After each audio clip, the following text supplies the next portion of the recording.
آج کی ویڈیو میں ہم بات کریں گے چنگیز خان نے کیسے بخارا کو فتح کرنے کے لیے چال چلی۔ کہا جاتا ہے جب منگول کے سردار نے بخارا پر حملہ کیا تو بخارا کو فتح نہیں کر سکا۔ یہ دیکھ کر اس نے ایک چال چلی۔ وہ چال کیا تھی آئیے جانتے ہیں۔ اس نے بخارا کے لوگوں کو میسج بھجوایا کہ جو لوگ ہمارے ساتھ جنگ نہیں کریں گے ہم اسے امان دیں گے اور بھی بہت کچھ دیں گے، اور جو لوگ اسلحہ نہیں چھوڑیں گے وہ بعد میں بہت پچھتائیں گے۔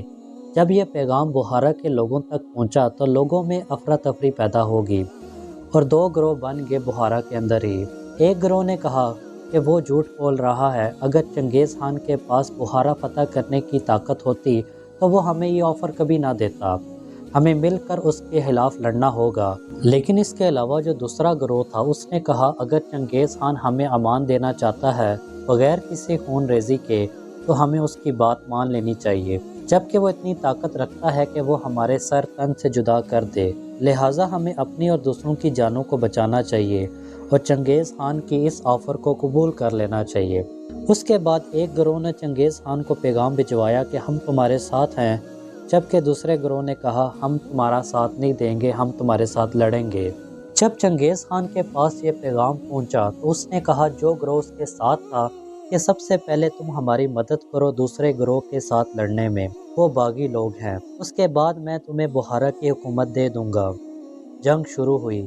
چنگیز خان نے بہادر جوانوں کو شہید کر کے بخارا فتح کر لیا۔ فتح کرنے کے فوراً بعد چنگیز خان نے اپنے ساتھ ملے ہوئے گروہ کے بارے میں حکم دیا کہ ان سب کو قتل کر دو، کیونکہ جو لوگ اپنے بھائیوں کے ساتھ کھڑے نہیں ہو سکتے وہ ہمارے ساتھ کھڑے رہنے کے قابل بھی نہیں ہیں، جبکہ ہم تو مکمل غیر ہیں۔ کل کو کوئی اور ہم پر حملہ کرے اور انہیں ایمان کی آفر دے تو یہ بزدل لوگ اس کی آفر بھی قبول کر لیں گے۔ یاد رہے ہمارا ملک پاکستان بے شمار قربانیوں کے ساتھ بنا ہے، اس ملک کے ساتھ کبھی بھی غداری نہ کریے گا۔ جنہوں نے بھی ایسا کیا ان سب کی نسلیں تک تباہ ہو جائیں گی اور ہو بھی رہی ہیں۔ یہ ملک کلمے کی بنا پر بنا ہے اور یہ ہمیشہ قائم و دائم رہے گا۔ جب ہم مل کر رہیں گے تو کوئی بھی چنگیز خان نہیں آئے گا ہمیں توڑنے کے لیے۔ پاکستان زندہ باد۔ امید کرتا ہوں آج کی ویڈیو آپ کو بہت اچھی لگی ہوگی۔ اسی طرح کے انفارمیٹیو ویڈیوز دیکھنے کے لیے اس چینل کو ضرور سبسکرائب کر دیں۔ شکریہ۔